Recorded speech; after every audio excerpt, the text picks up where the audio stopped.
As a former CIA officer, one of the questions I get a lot from people is, hey, Jason, what did you carry when you were with the CIA, gear-wise, on your person, your everyday carry gear, versus what do you carry these days as a normal civilian now in your everyday carry gear? Thought it was a great question, so I want to go over it right now. Now, in the agency, your spy EDC depends on where you're going. So if you're in a war zone, if you're in a place like Iraq, Afghanistan, and whatnot, you're going to have a Glock 19 on you. You're going to have radio gear. You're going to have a tourniquet. You're going to have a bunch of gear on you, right? Because there, you're not trying to blend in. You don't have to worry about getting stopped or caught with a bunch of gear on you that doesn't blend into the environment. Now, let's just use Paris, France as an example. If you're an intelligence operative in Paris, France, and your cover is an American businessman, clearly you can't be walking down the street with a radio and a Glock 19 on your hip or in the appendix carry, because what if you get stopped by police? What if you get frisked and they find a gun and a radio on you? Well, you're in a deep world of doo-doo, and your cover as an American businessman is blown. So it's all tailored to the environment.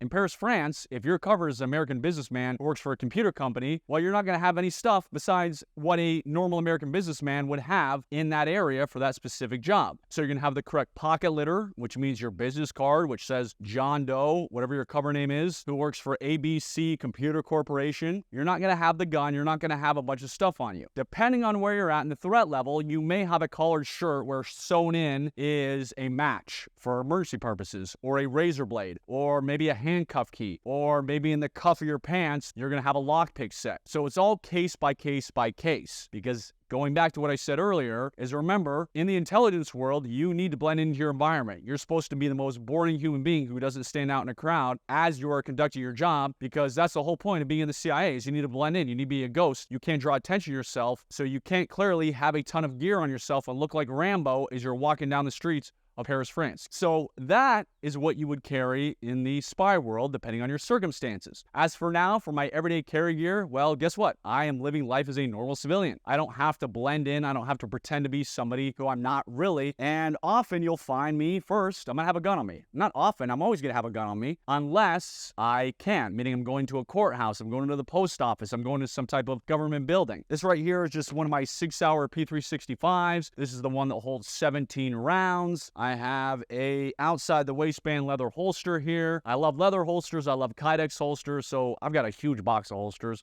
Either as long as I can get a good draw. I mean, one of the biggest problems with holsters is you have people designing holsters who I swear have never actually carried a gun in their life, because when you go try and jaw, you're jamming your fingers, they're getting chewed up, it doesn't work right, you can't get a solid grip, and this one does it. So that's why I use. So 99% of the time, you're going to find a gun on me as I'm going about. In addition to a gun on my hip, if I'm going up in the mountains, depending on where I'm going, I will also have a gun in my pocket. This is the original 6-hour P365, the smaller version. What is this one? I can't remember what this one carries. Is it 10 rounds, 12 rounds? I think this one's 10, but it has the extended 12-round magazine. So I've got Spear Gold Dot. You can see this one's been in my pocket a lot. Got a lot of pocket lint on there. And then for this, I have a Kydex holster. Most important thing about this is you can see this hook here at the bottom, this hook at the top. Going back to people who design holsters who don't actually carry guns, I've purchased numerous pocket holsters, and when you draw them out of your pocket, the whole thing comes out. This hook here, when you draw the gun, keeps this holster, that way only the gun comes out. So make sure you test your holsters when you buy them, and then obviously return them if they don't work. So I'm either gonna have one gun on me or two guns on me, depending where I'm going. What else I'm going to have? Fish around in my pockets. I'm going to have a tactical pen. I'm a huge fan of the tactical pen. This one is a regular writing pen, but of course it's made of a much harder metal. And if I have to smash somebody with it or smash out a window, which yes, one of my customers did do to save somebody trapped in a car. Awesome story on his end, did a great job. But you got to have a tactical pen on you. I love a tactical pen because I've flown all over the world with this. I fly all the time. I fly way too much doing training, doing consulting. And recently, let's see where I've been. I've been to Chino Hills, California, Dallas, Texas, Louisville, Kentucky, Shreveport, Louisiana, Las Vegas, Milwaukee, Wisconsin. I'm sure it's a lot more than that, but that's just in the last few weeks. I have flown to each of those locations in my carry-on, not my check baggage, as this is with me on the plane. So I'm a huge fan of the tactical pen. I train a lot of women who run with these in the morning. They go jogging. Well, guess what? I cannot run down the streets like this in my hand. It's frowned upon. However, I can run down the streets like this because it is a pen. It's a regular writing utensil. So absolutely have a tactical pen. Go to tacticalspypen.com if you want to get the pen I use and the pen I recommend. I think that's it for that pocket. Let's see. Of course, I got car keys on me. On my car keys, I have a flashlight. You should always have a flashlight somewhere on you.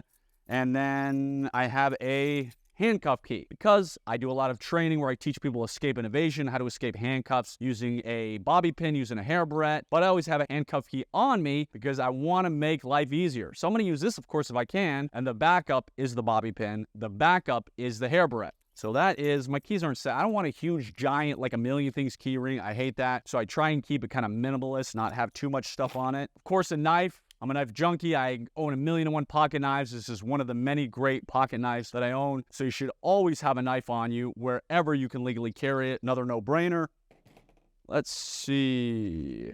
Phone. Yes, this is called a flip phone, kids. So I have a flip phone. I'm old-fashioned. I don't want to need or want a bunch of technology. I have never sent a text message in my life. Yes, that is true. And so this is my phone because you got to have a way to communicate.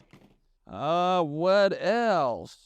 I have money, of course. I have my CIA money clip, and when I'm going overseas, I obviously don't use my CIA money clip. I take this off and use another money clip, but I always have several $100s worth of cash on me. I've had to bribe the police overseas. Cash has got me out of jams, and even if you're going to use credit cards 99.99% of the time, absolutely have some cash on you and have $100 bills. A $100 bill will get you out of jams. If you have to stick this in somebody's face and say, give me a ride 3 blocks or let me out of the back of your restaurant, they will take this. Ask me how I know. So have a $100 bill on you. Now I got to put it back so it's in the right order that I like it. Have plenty of cash, a part of your everyday carry. And then last, let me make sure I'm going to cover up my credit cards so you can't see them. I'll show you this way so you can't see them. I don't like wallets. I don't want a big George Costanza wallet, so I keep things easy. So this is my wallet with my credit cards, with my concealed carry permits, with my health insurance, with all that kind of stuff. I'm going to cover up again so you can't see it. So now you know the SPY everyday carry gear, which is depending on what country you're in, depending on what you're doing, varies very often. So sometimes when I was with the agency, I was carrying a Glock. Sometimes I was not carrying a gun. Sometimes I had a bunch of gear. Sometimes I didn't have a bunch of gear. And this is now what I carry on a everyday basis as the regular civilian that I am now. If you want to learn more about the gear that I use, definitely click on the link below. You'll see some of the 37 items, which I think are crucial, which everybody should have. Also, please make sure you subscribe to this channel. It would be doing me a big favor. I would greatly appreciate it because I've got a lot more videos coming your way that I believe will keep you safer, that I believe could save your life in the crazy and unpredictable world that we live in. Again, I am former CIA officer Jason Hanson.